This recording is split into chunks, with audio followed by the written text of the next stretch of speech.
তার এমন অবস্থা বানিয়েছিলেন যে তার তুরুকের তাস যেভাবে সে তুরুক দিত সেইভাবে হতো।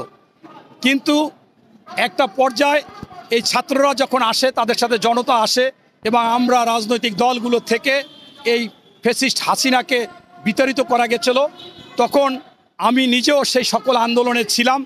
আমি আজকের দিনে যে আন্দোলনে ছিলাম, আজকে ফেসবুক সেটা ফেরত দিয়েছে, দেখলাম যে আমি সেই আন্দোলনে কোথায় ছিলাম, কি বক্তব্য দিয়েছি আপনাদের সামনে। কিন্তু সেই দিন আমি মানুষের কাছে জিজ্ঞাসা করেছিলাম যে আপনারা কেন এই আন্দোলনে এসেছেন, কেন আপনারা পানি কিনে দিচ্ছেন, কেন আপনারা পরোটা কিনে দিচ্ছেন, পাউরুটি কিনে দিচ্ছেন, বিস্কিট কিনে দিচ্ছেন, আপনি কি করেন? আমি দেখলাম একজন ভ্যান চালক ভাই, একজন রিক্সা চালক ভাই, একজন পাটাও চালক ভাই, একজন গৃহিণী সাধারণ, একজন হকার, একজন মুদি দোকানি, তারা এসেছে। তাদের কথা যে আমরা চাই বাজার দর নিয়ন্ত্রণ হবে, সন্ত্রাস থাকবে না, দখল থাকবে না, চাঁদাবাজ থাকবে না, সুশাসন, সুনীতি, সুবিচার থাকবে এবং আইন শৃঙ্খলার বাহিনীর অবনতি হবে না, মানুষ আমরা মা বোনরা ধর্ষিত হবে না। এই বিষয়গুলোকে নিয়েই আমরা এই জন্য আসছি।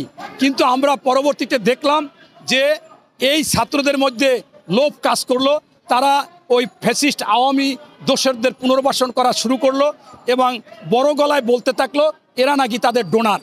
আপনি নিজে চিন্তা করুন, আপনার ভাই বোন মাকেও বাবাকেও ভালোভাবে টাকা পয়সা দিতে পারেন না যদি সৎ আয় না হয়, আর সৎভাবে আয় করা খুব কঠিন ব্যাপার। সেইখানে হাজার হাজার কোটি টাকা, শত শত কোটি টাকা বা লক্ষ লক্ষ টাকা কেউ দিলে বুঝতে হবে তার টাকাটা অবৈধ উপার্জন এবং ওই আওয়ামী দোসরের সাথে থেকেই এই টাকা উপার্জন করেছে।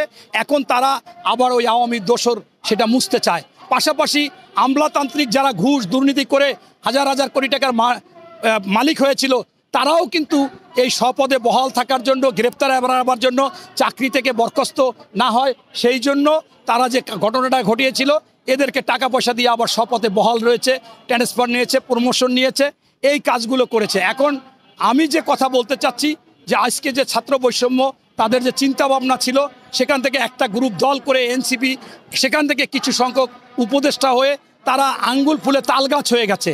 আজকে আপনারা জানেন বাংলাদেশে যদি আমরা সেই সন্ত্রাসী বা গডফাদার বলতে যাই, তা প্রথমেই বলতে হয় জয়নাল হাজারীর নাম।